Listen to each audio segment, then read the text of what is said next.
watching TV8 WAKA. Live from Alabama's capital city, this is TV8 News with Kim Wallace and Lori Davison. Weather with meteorologist Chris Bailey and sports with Brian Corbett. This is TV8 News, the Nightcast. Tonight, an unofficial new leader and the Chief Justice race. Good evening. Thanks for joining us tonight, Kim. Well, the Hooper story is coming up, but first, tonight's news from City Hall. Lori? That's right, Kim. Our news from City Hall. Things got a bit heated at tonight's City Council meeting over a package store near a church. Members of the Bethel Missionary Baptist Church spoke up, voicing concerns about the store across from the church on Mill Street. Owner Henry Walker went before the council to change the name of the store that's been there for years. 8 years. I had no problem. It's been a problem. City of Montgomery would know about it. I think the City of Montgomery will tell you my record's clean. When you go to church, he's right there. You can turn your head and he's right there. On Sunday mornings, there are people drinking outside of our church. We see that. We just want to put that out of our way. We want to go forward in our community to build it up. Despite their protests, including a petition, the council decided denying the liquor license would not be fair to Walker since the store has been at that location for some time. They did say if there were complaints about the store, residents could call the police so formal action may be taken against the owner. Well, 1 week ago tonight was probably the most dramatic night in Alabama politics in decades, and in one race, the drama continues tonight. At this hour, it appears that Perry Hooper Sr., the Republican, has regained the lead over Democrat Sonny Hornsby in the Chief Justice race. The change comes as counties are taking a closer look at their vote totals and correcting some errors. Here's the latest unofficial tally showing Hooper with a 168-vote lead. The biggest changes came in Calhoun County, where Hooper added 99 votes to Hornsby's 1, and in Madison County, where Hooper picked up 186, Hornsby 116, a gain for Hooper of 70. And still ahead are challenges and investigations in Dallas, Wilcox, Shelby, and Bullock counties. Secretary of State Jim Bennett says he is aware of the vote tally changing, but nothing will be official until next week at the earliest. Our unofficial tabulation based upon faxes sent to us by the 67 county probate judges, I think, had Mr. Hornsby in the lead by 307 votes. But since that time, I'm told by individual counties that things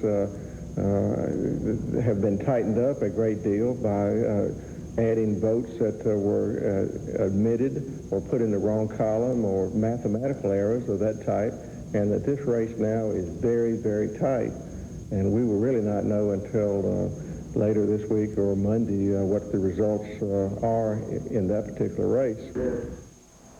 Big changes are in store for the state agriculture department. Jack Thompson is one of many candidates riding the Republican sweep into office.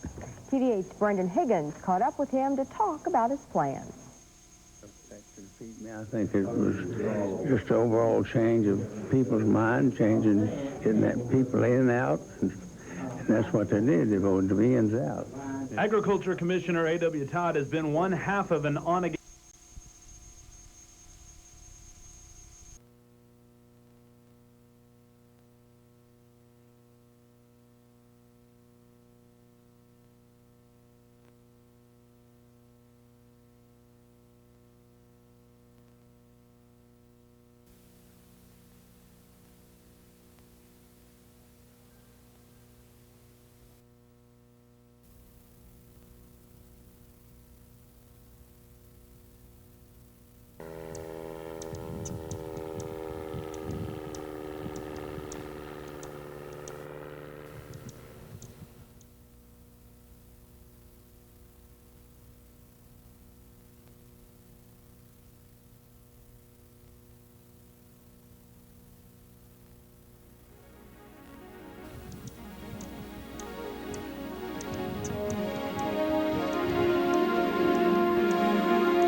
Oh, very definitely the bush pilots today.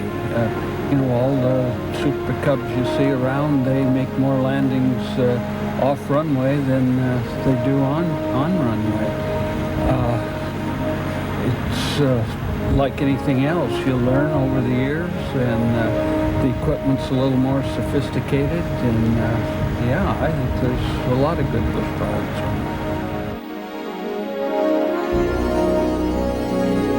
Some people are frightened of flying in small aircraft. A lot of people haven't ever flown on floats. That's something totally new for them. Also flying with a woman pilot is something totally new. You know, get 6 men in an airplane and I'm the pilot, and they look rather shocked when I walk out. More safety items as far as the seat belts and harnesses, because they do wreck them a lot more than they do in lower 48. You know, they land these things on the sides of mountains, river bars, and in the lower 48, they basically have good runways, and it's a lot safer. Well, I look for someplace long enough and smooth enough to land.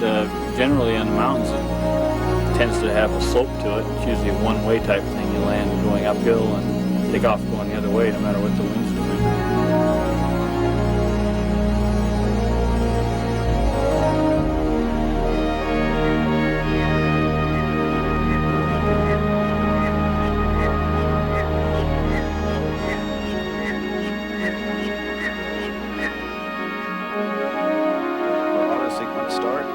Onboard computers have primary control of all the vehicle's critical functions. T-minus 15 seconds. 11, 10, 9. And we have a go for main engine start. 5, 4. The space shuttle thunders off the launch pad, flying into space with hardly a notice from a jaded American public. On towards the new millennium it flies, the most complicated flying machine ever developed, carrying the hopes of humanity towards a common future.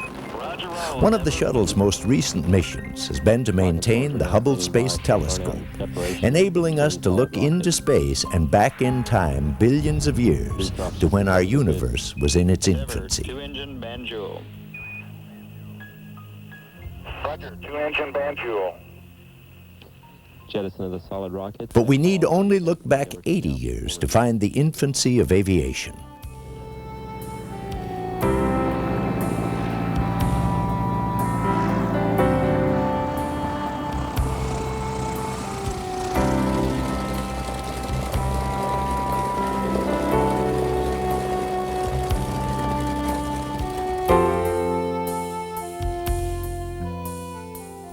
From the very beginning of aviation, the planes were used for transporting people and cargo. It was not long after the development of the airplane that there was one flying over Alaska's vast untamed land. People were fascinated by this new form of transportation.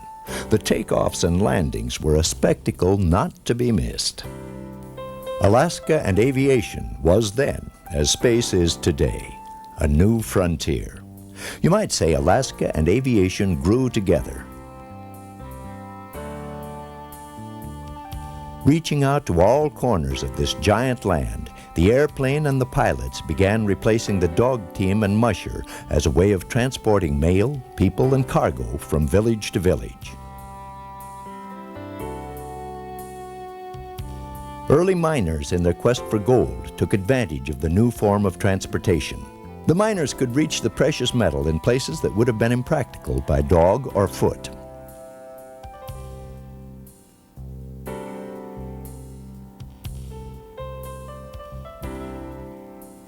Numbering only a few at first, most of the pilots were corn-fed Midwesterners. There are few history books that chronicle the names of these early aviators. An expression of the time, bush league, was used to describe them. It meant second class, second rate, or something from the farm or the sticks. But the people who knew them and flew with them thought the bush pilots were nothing less than heroes. They flew in airplanes so flimsy it was amazing that they stayed aloft. Combining the airplane with guts and determination, the bush pilot kept Alaska's aviation lifeline open. It wasn't long before the river bars and grass strips gave way to graveled runways and larger planes. Alaska's population was growing, and with it, the aviation industry. There continued to be demand for the small airplane in the less accessible towns and villages. The small planes could easily be adapted to the varied environmental and weather conditions. Skis were added to the planes when the ground was covered with snow. It was a lot of work keeping the airplanes operating in Alaska's seemingly endless winter. At 30 below zero, it took hours just to warm up the engines enough to start.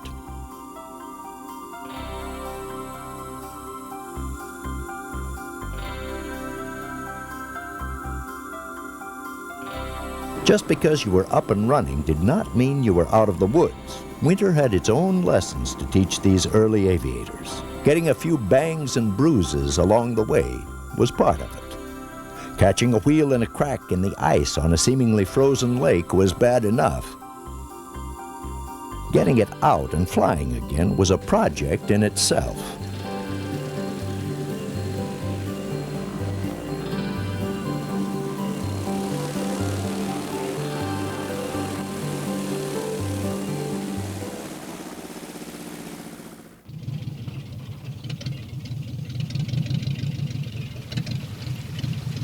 In the spring, the ice thawed, giving way to the bush pilots' new runways, the thousands of rivers and lakes of Alaska. An airplane equipped with floats could take advantage of this. Once again, the pilots adapted the airplane to a new environment.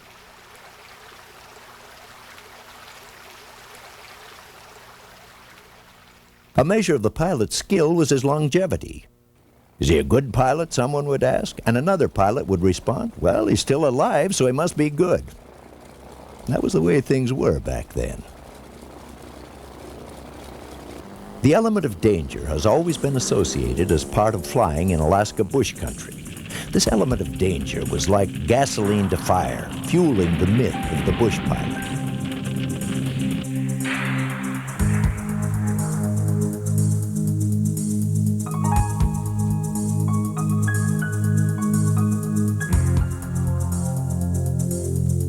The intrepid nature of these individuals was becoming legend.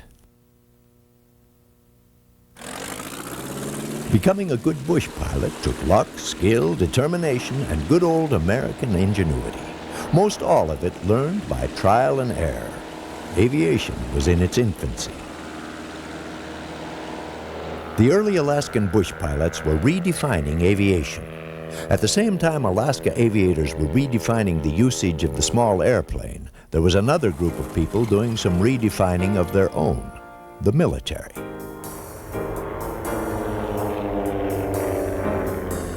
And with the military came the paved runways and metal planes. A lot of the original bush pilots turned in their bush flying wings for the new airline wings. Large multi-engine, multi-pilot metal planes were shrinking America even more. This marked the beginning of the end of the evolution of the small bush plane, an evolution that began with the Wright brothers and ended with the long paved runways of modern America. Most of the lower 48 states no longer needed bush pilots, and they began to go the way of the barnstormers before them, existing only in the stories passed on. Remarkably, Alaska bush pilots and their planes have persisted. Only in Alaska do pilots continue to redefine the limits of bush aviation. Today's aviator of Alaska has adapted the planes whose technology has changed little over the past 40 years.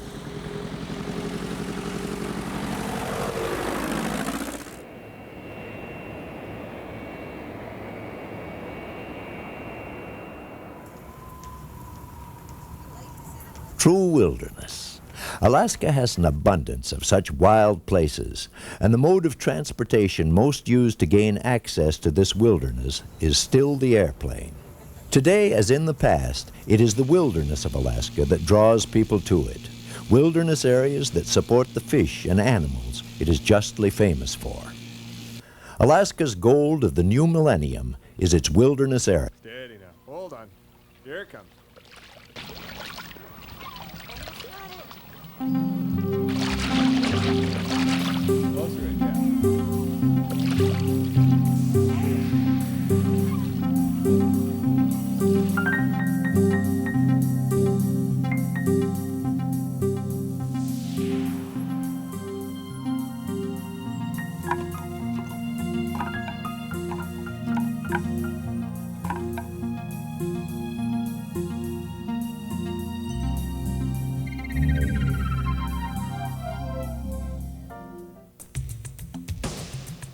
Alaska's wilderness and natural beauty fueled the small plane aviation industry of Alaska 75 years ago.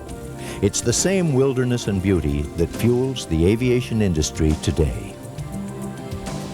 During Alaska's summer tourist season, Lake Hood in Anchorage, by far the largest float plane base in the world, will have hundreds of takeoffs and landings a day. Most of the pilots in Alaska are private pilots. They're the pilots who use the small airplane as an RV, like you or I would use a boat or a motorhome. Most of these private pilots accumulate less than 50 hours a year flight time. There's no place in the world that has a concentration of small airplanes like Anchorage, Alaska. Lake Hood is the O'Hare Airport of the float plane world. Gwendolyn Ferreira, air taxi pilot operating from Lake Hood. My grandfather came up in the early 30s, and he flew up here. My father flew here also, and so I was kind of raised in a flying family around airplanes, and currently the only female flying Part 135, which is the air taxis or air carriers off Lake Hood. They do what they call a 135 check, and the FAA goes out and flies with you, and so they check you out on every aircraft you're going to fly. 206 Beaver wheels floats, because they're two different configurations.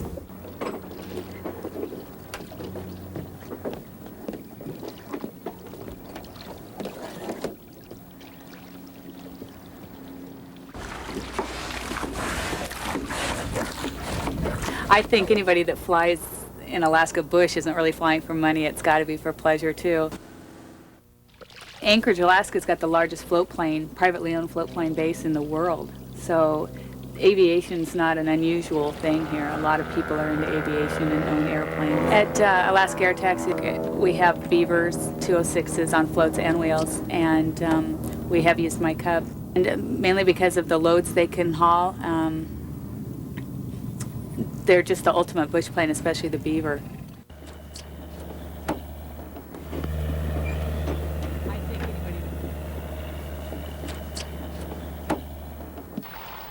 With over a 40-year heritage of bush flying service, the Beaver, built by de Havilland Aircraft Company of Canada, is considered by most to be the world's best bush plane in its weight category.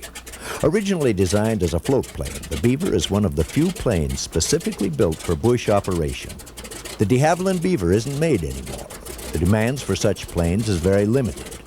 With the last of them being made in the mid-60s, it's not unusual to fly in Beavers 30 years old.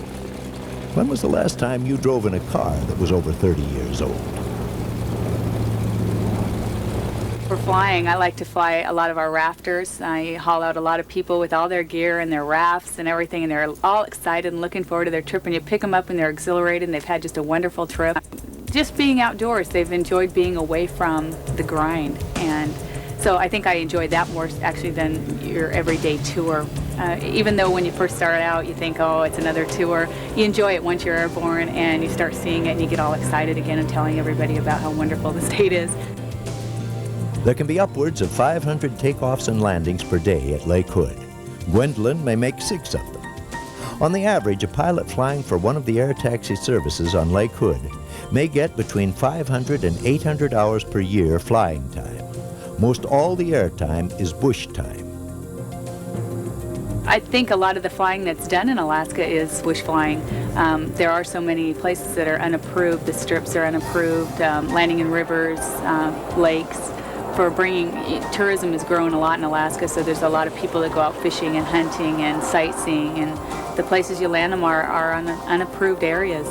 And it takes you a little bit of time to get real proficient in those aircraft. That's probably the most important thing, especially when you're flying them in out of rivers and tight places, and knowing what you can and can't get away with them.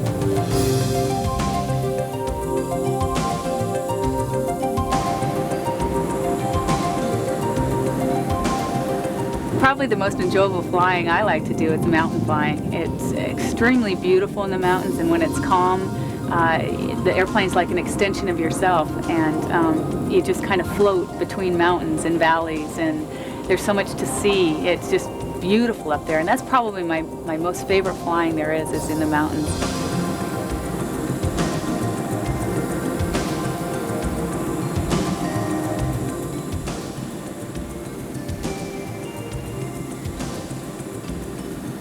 Gwendolyn is checked out to fly many types of aircraft. Her own plane, a Piper Super Cub, model number PA-18, originally built by Piper Aircraft Company, is older than she is.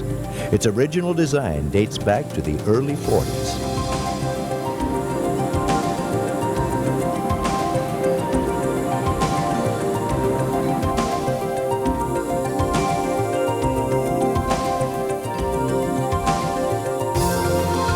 The weather can be a real challenge, especially working in the fishery or even in the 135 operations, the tourism type operations. But there's certain things you just learn not to push, and if you're out flying in Prince William Sound, you learn to keep the coast always visible off one side of you, and if you ever turn, you get out over the water and back towards the land so you don't get yourself where you can't tell which is up and which is down.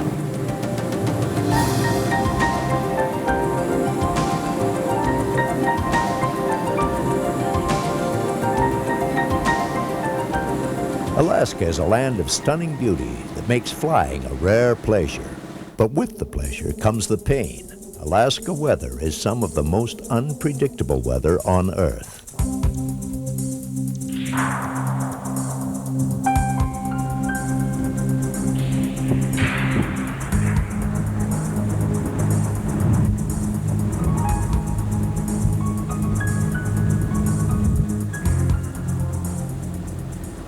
It's hard to believe that in this age of jet travel, the bush plane of choice is built with the aviation technology of 50 years ago. Alaska is one of the few places in the world that can support a small industry that does nothing but rebuild these airplanes.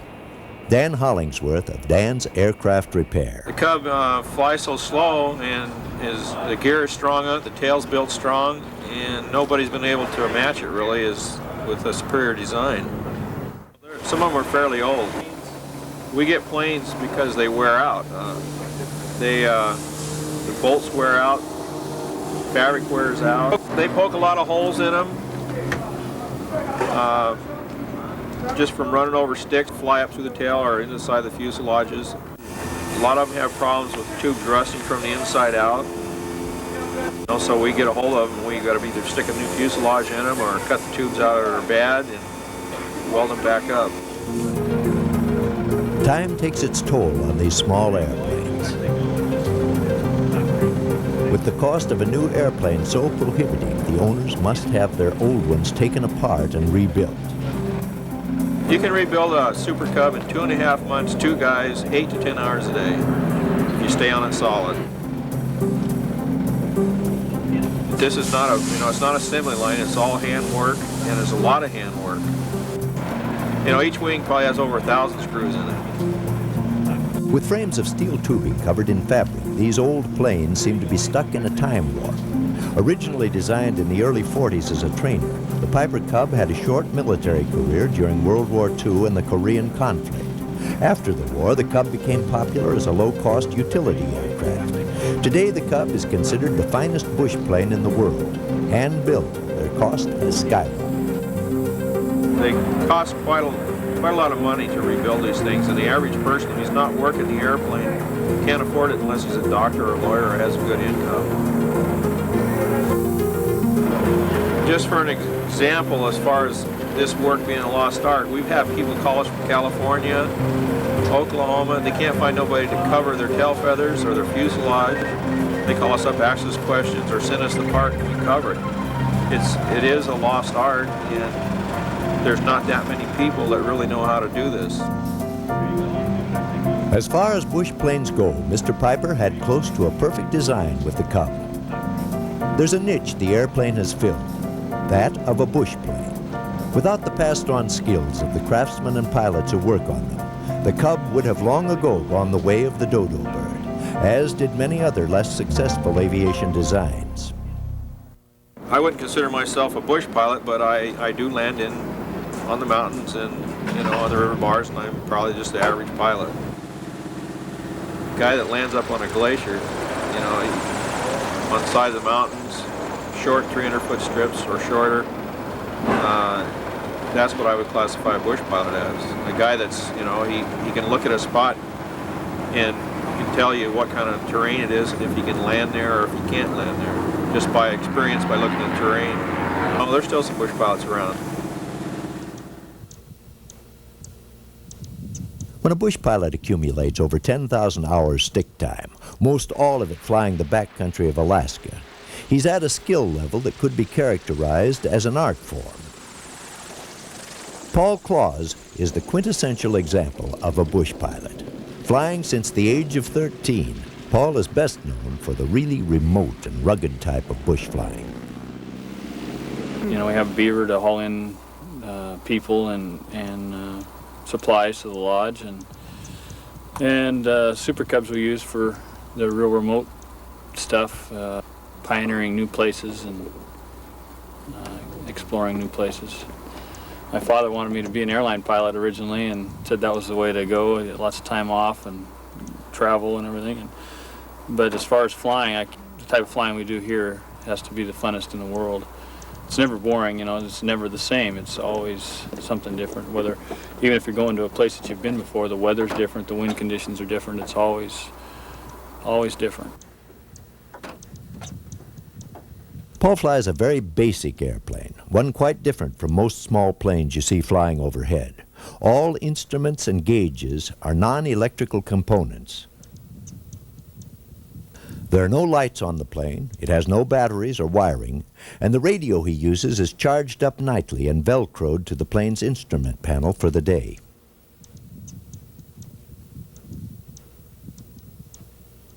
The airplane is controlled by a stick and rudder pedals connected to the wires that lead to the outside flying surfaces. The airframe and flying surfaces of the Super Cub have changed little over 40 years. However, large balloon tires, stronger landing gear, and disc brakes have been added, allowing for rough off-runway landings. Because there's no battery and there can be no starter motor for the engine, Paul must hand-prop the engine to start. By eliminating the electrical system, Paul has reduced the overall weight of the airplane by over 200 pounds. This enhances the plane's performance and allows him to do what he's best known for, mountain flying. Flying, you know, you sit here at the lodge and it can, you know, might be really, really nice weather, and you get up in the mountains and it might be different, or vice versa. You really don't ever know until you stick your nose in it. A lot of times picking up climbers and stuff on the mountains, you know, I might think that there's no chance, but I'll, you know, go up and take a peek at it, and a lot of times there's a hole there, there's openings in there that I can get up and get into the mountains. What Paul is known for above all as a mountain pilot is his ability to land and take off the glaciers high in the mountains. He's unmatched at this unique form of flying. His background as a mountain climber, providing him the familiarity with mountainous terrain so necessary to this type of flying. Hours of flight time trial and error have put Paul in an aviation class of his own. Paul may have as much as 15,000 hours flying time as a bush pilot, most all of it in the mountains. Well, glaciers are a real trick, landing on bare ice with wheels, because you don't have anything to judge the size of things that you're used to looking at, like trees or a building, or, you know, all you got's rocks and ice, and you know, a rock that's big enough to wreck your airplane might not look that big to you from what your eye sees. So judging how rough places are is the real skill. I've learned, you know, little tricks that different colors of ice that tend to be smoother. It seems like stuff that's got more dirt on it tends to melt out more evenly than just a pure white ice.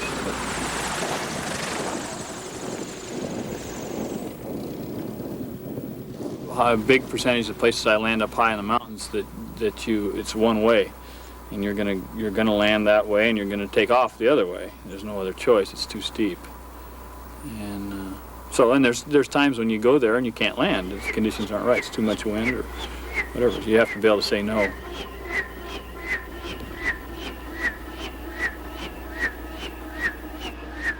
I soloed when I was 14, and I had a private pilot's license when I was 17.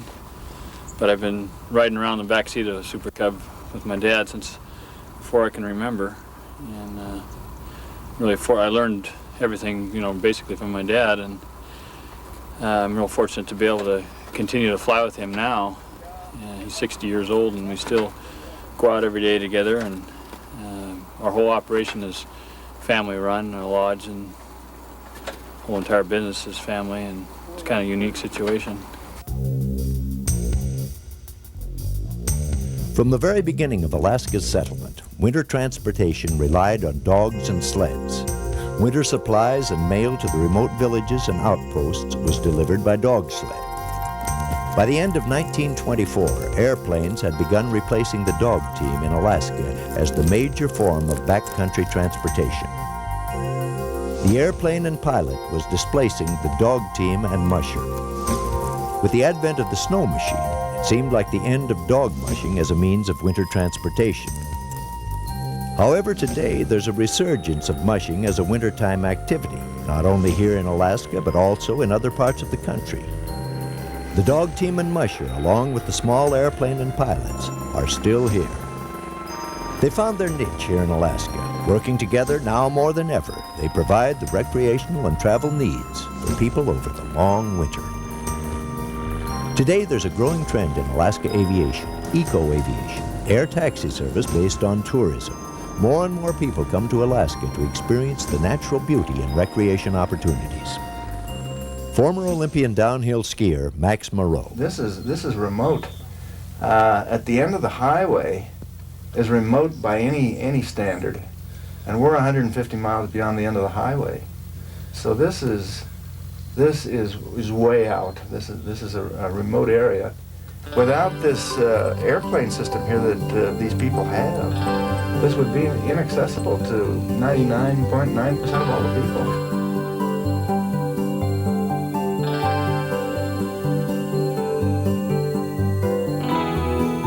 Spring skiing on the Wrangell-St. Elias mountain range is to the skier what the North Shore of Hawaii is to the surfer, or the Himalayas to the mountain climber.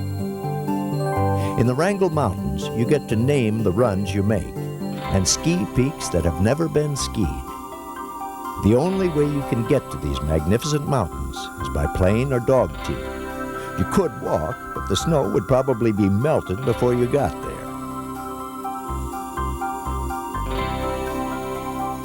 You have the team of the Klaus father and son, Paul and John, and they have the Beaver type aircraft, which we see over here in the forefront, and then they ferry you into a base camp, an area where you begin to ski at whatever level you're going to do for that day.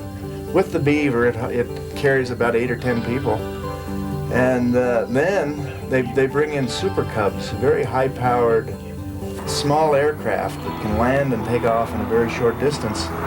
And with the skills of these pilots, they can take off in a low land, circle around to elevation, and they land on spaces that you think is impossible. And they do it very comfortably, and you know, they're adequate at their work, and you feel very safe and confident.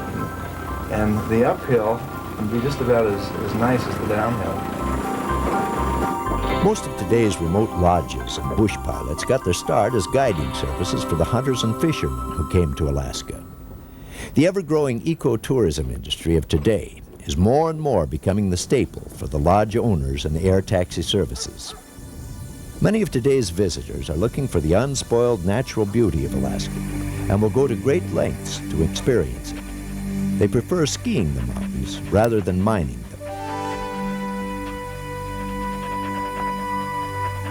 Paul spends his day flying skiers to the top of the mountains so that they can ski down, all day making trip after trip to the top of the mountain.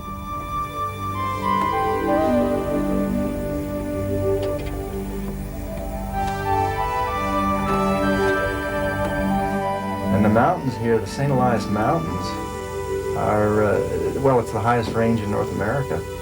And they go up to 20,000 feet. Mount Logan, which is in Canada actually, is 20,100 and some feet.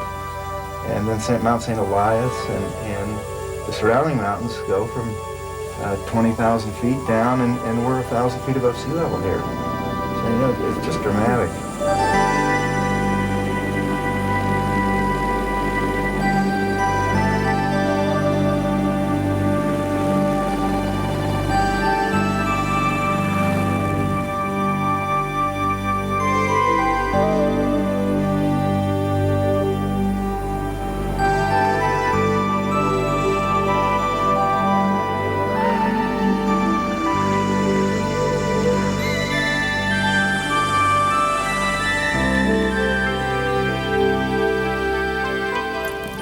dogs go on to meet with John Claus, Paul's father, at the Beaver for their plane ride back to the lodge.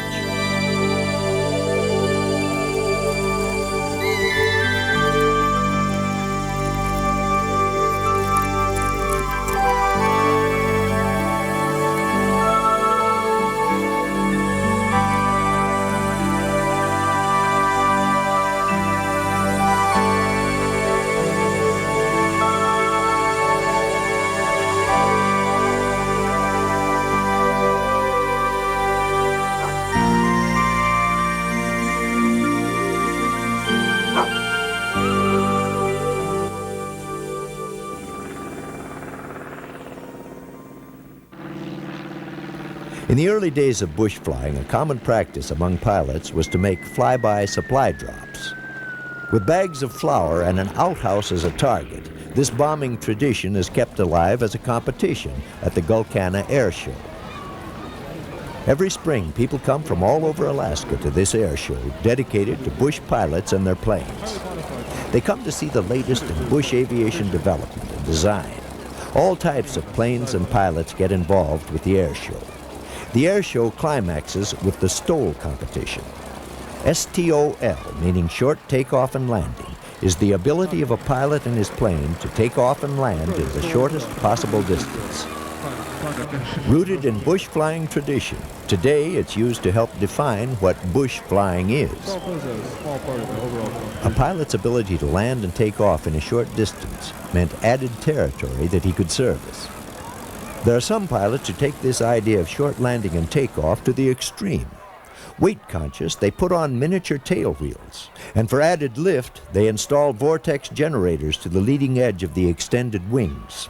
This highly modified plane is suited well for this type of competition, but is not practical for landing on the side of a mountain or on a glacier. Coming in and landing is Dave King from Gulkana. Unfairly, STOL is often used as the ultimate measurement of a bush pilot's skills. Although important, STOL plays a small part in the overall development of a skilled bush pilot.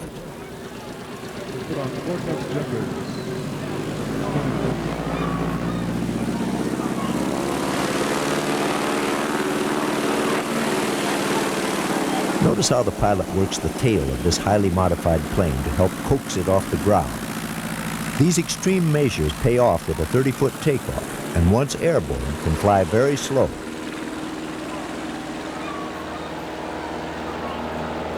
Regardless of how your plane flies, when you land it, you must land on the mark, or as close to it as possible, and stop in the shortest possible distance for the highest score.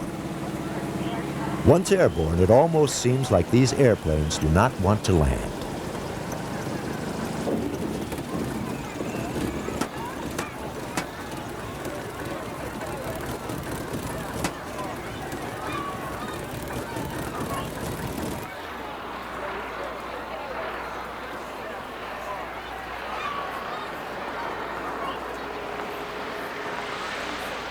A lot of these planes are working bush planes, the same planes their owners fly to make themselves a living. A regular of the show is master bush pilot Bill Ellis. His plane is a slightly modified Super Cub. Here he shows how it's done. The extreme crossroad is needed to overcome the forces of prop and engine torque.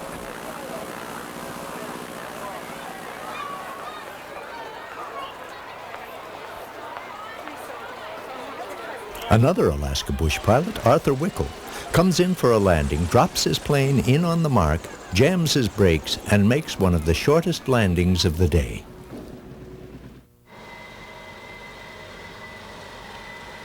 Ultima Thule Lodge, Wrangell St. Elias National Park, located 120 miles from the nearest road.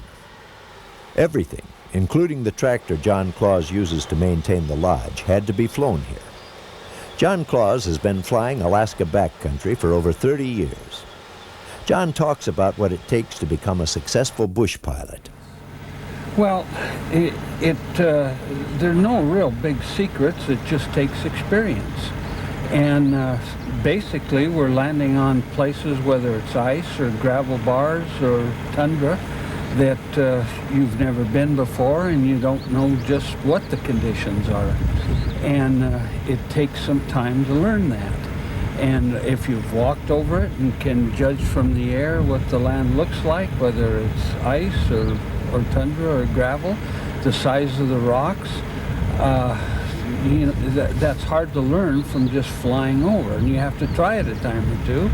And so many times, at first, you misjudge it. The rocks were really a lot larger than you thought. The ditch was a little deeper than you thought, and the muskeg was a little softer than you thought.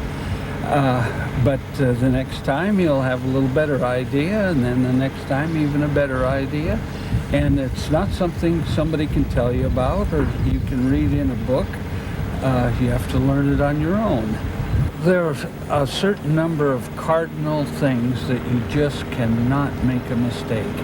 And one of the first things you'll learn when you're doing any kind of mountain flying or bush flying is if you want to look at something in a valley, you never start from the bottom of the valley and work your way up. You do just the opposite. You circle up around, keep plenty of elevation, start at the top of the valley, and then go down the valley. And, you know, we've seen that. We could, right from where we're sitting here, I can look at a valley where a person lost their life. It was a very low-time pilot, and he did just the opposite. And once the airplane won't climb as fast as the valley is climbing, you're going to run into the ground. And what generally happens is people become aware that they're not going to be able to climb out of that, so then they make a turn, and many times that turn is fatal because the airplane just spins in then. If the valley's not too terribly steep and you just keep going right straight ahead, you know, you stand a real good chance of surviving it.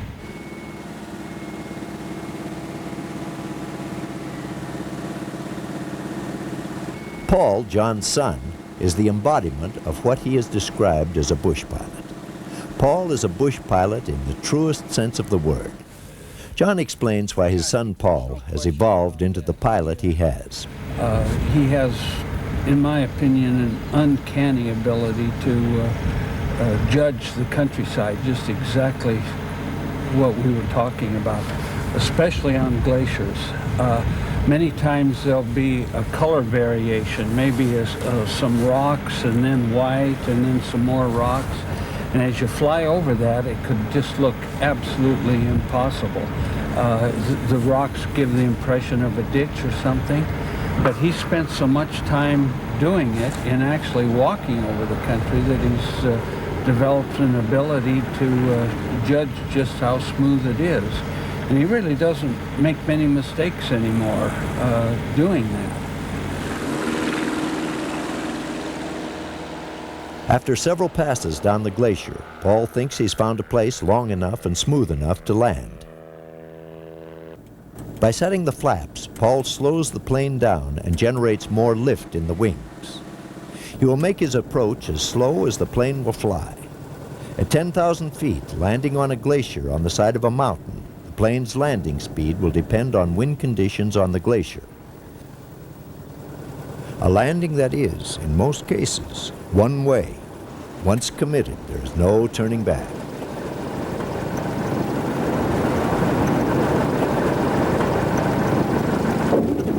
Many of the irregularities of the ice that would have meant a disastrous landing to planes of 30 years ago can now be absorbed by the large balloon tires.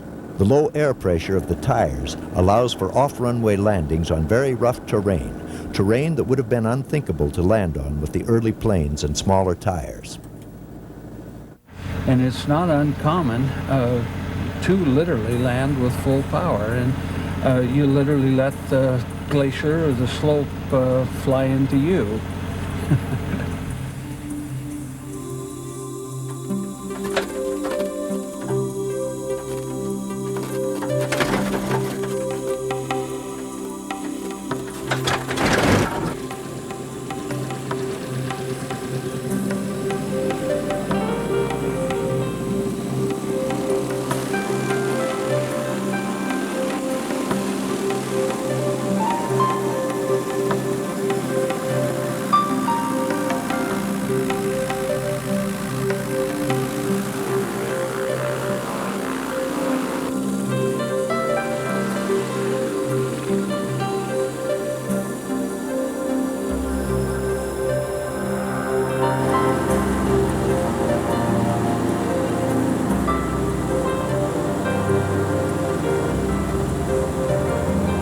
picking up climbers on a glacier, transporting dogs to the top of a mountain, or acting as a ski lift for skiers. These are just some of the chores of the Alaska bush pilot today. There's no other place in the world that a pilot can make a living flying people and supplies into the wilderness as they can do in Alaska. To make a living at flying these small planes is like no other occupation. The average income of most of these pilots is probably less than $50,000 a year. That is, of course, if there are no mishaps that would result in major expenses or rebuilds. What draws men and women to pursue the adventure and occupation of bush flying? Is it the allure of flight or the land they fly over? Ultimately, it's Alaska and its wilderness that draws men and women to it. For the pilots who live here, the wilderness represents freedom. Freedom to fly wherever their hearts say they must.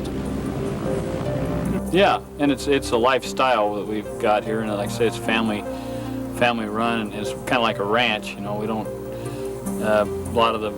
most everything we make gets thrown back into the business and into the airplanes and into the lodge itself, and don't really get rich, but we have a very rewarding life. We get each day flying around. I never get bored, never get tired of it. And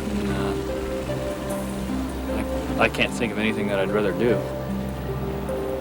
The reason I'm working on these airplanes and build them is because I like to fly them myself. That's what got me involved with this. As far as I'm concerned, that these airplanes are the best bush airplanes in the world. And Mr. Piper had close to a perfect design as far as a bush plane. And people keep trying to build airplanes to beat them, and they haven't been able to do it.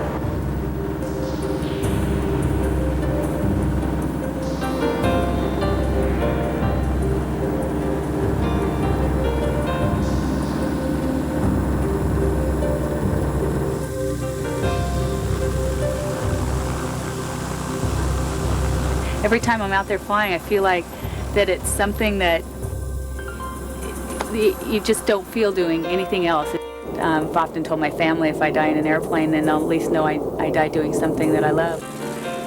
On August 27, 1994, Gwendolyn Ferreira and her boyfriend, Jeffrey Gustafson, died in a plane crash in the Talkeetna Mountains of Alaska during severe turbulence.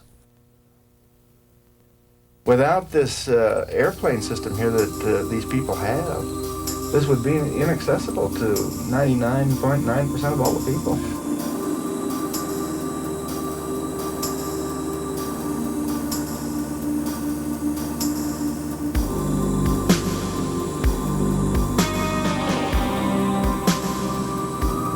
You know, all the Super Cubs you see around, they make more landings off runway than they do on runway. It's like anything else. You learn over the years, and I think there's a lot of good bush pilots around. It may be that the men and women who take off for the adventure of flying over the wilds of Alaska are trying to live the myth of the bush pilots of long ago.